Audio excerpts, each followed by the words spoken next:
Welcome to Wondertales. Have you ever met a flamingo who hates sand? Well, meet Freddy. He's not your typical flamingo.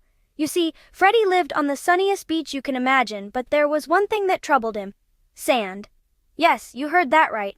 Freddy, the flamingo, hated sand. Imagine having the most beautiful beach as your home, yet despising the very thing that makes it special.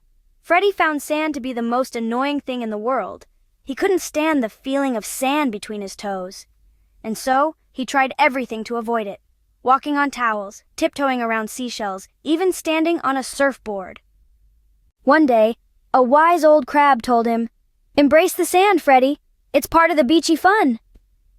But Freddy wasn't convinced. He was determined to keep his feet clean and sand-free.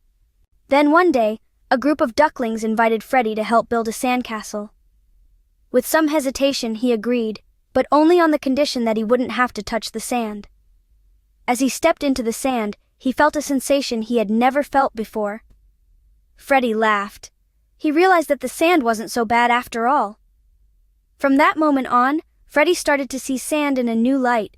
He danced on the sand, built sandcastles, and even made sand angels.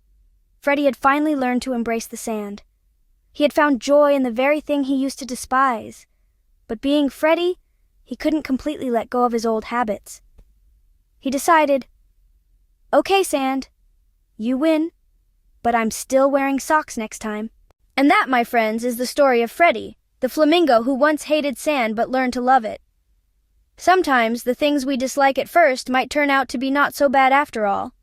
It's all about giving it a chance, just like Freddy did with sand. Thanks for watching. Stay tuned for more fun animal stories, and don't forget to share the laughter with friends.